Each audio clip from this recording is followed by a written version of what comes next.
When the job market doesn't feel as robust as you thought, maybe it's time to ask yourself, what do I actually want to do next? That's what we're going to break down for you today.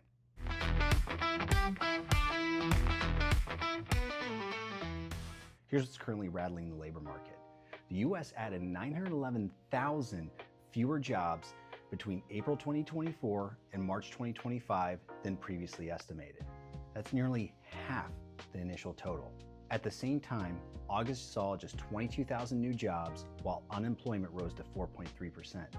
That's the highest that's been since 2021. Okay, if opportunity seems to be scarcer, the smart move is to get focused. And that starts with clarity. Finding out what you truly want. That's what we're talking about today.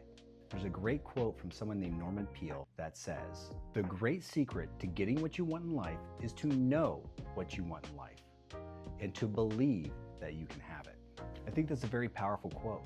And knowing what you want sometimes is a little bit easier said than done.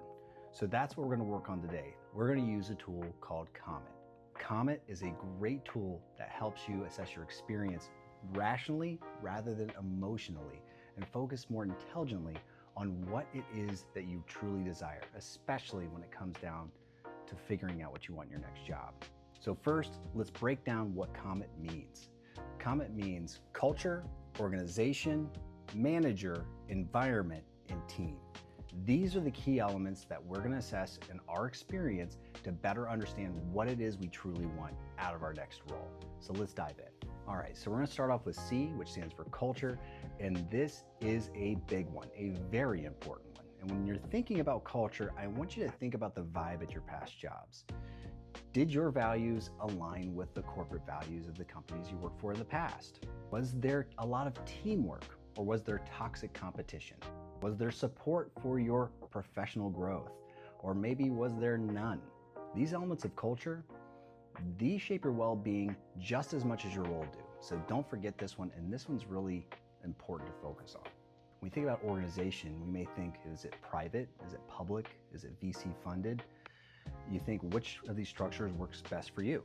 Are you energized by startups and maybe building something new? Or are you more energized by finding something more stable and transparent in the processes and policies that's maybe a little bit more established? When you think about your past experiences, did roles and responsibilities feel very clear and transparent, or maybe frustratingly vague? Again, these are the questions you want to ask yourself, and also you maybe want to ask a future potential employer when you're in the interview process to better understand what that organization looks like. Next is M for manager, and this is a big one. Your manager can truly drive or derail your career while you're working for them. And I'm sure if you've got some work experience, you've probably had your share of good managers and bad managers. But when you're thinking about your former managers, think about a few things. Did they develop you and advocate for you and coach you and really help shape who you were professionally? And were they in your corner? Or maybe did they just kind of leave you alone and didn't really give you a whole lot to work with? Were they trusting, or were they micromanaging? And which of those types of management did you perform best under? When you think about those past experiences and you think about those managers, did they resolve conflicts fairly? This is something important to think about as well, because as you're thinking about these past experiences, you might kind of develop what your ideal manager might look like, or again, some of the things that you may want to avoid when you're engaging in a future work relationship with a potential new manager. Definitely some things to think about.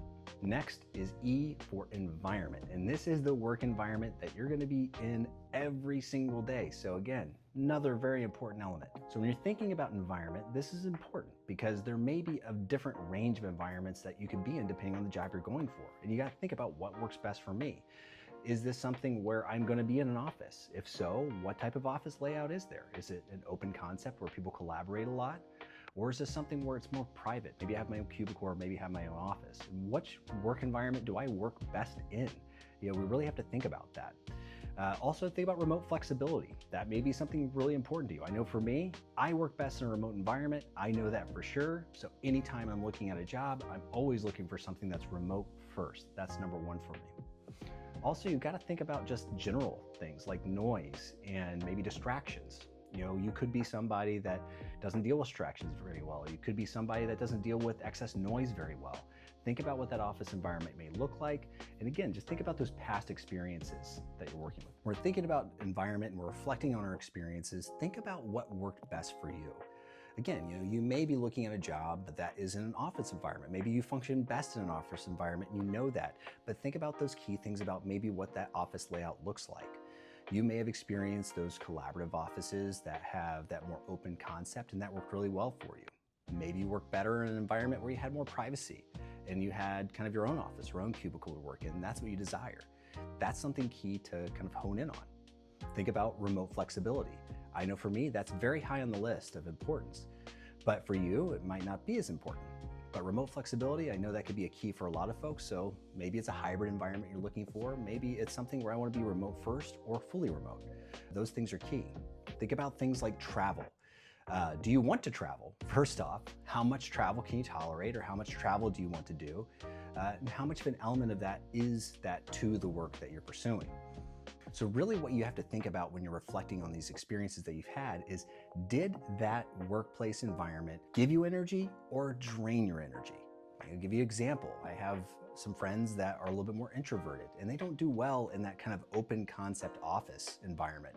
And that's something where they come home exhausted and just absolutely hating work because they just don't like the environment.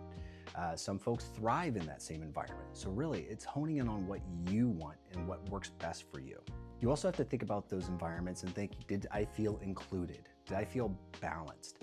And when you're walking into any new employer, that's something to kind of assess early on, is how do I feel coming into this place if I'm entering that office environment? If it's a remote environment, you got a lot more freedom. But if you are entering like an office environment or some type of different workplace where maybe it's not an office, and you're gonna see how everything interacts and how everything goes day to day, it's important to think about that. Lastly, we're gonna talk about the T, which stands for team. Finally, we're talking about people.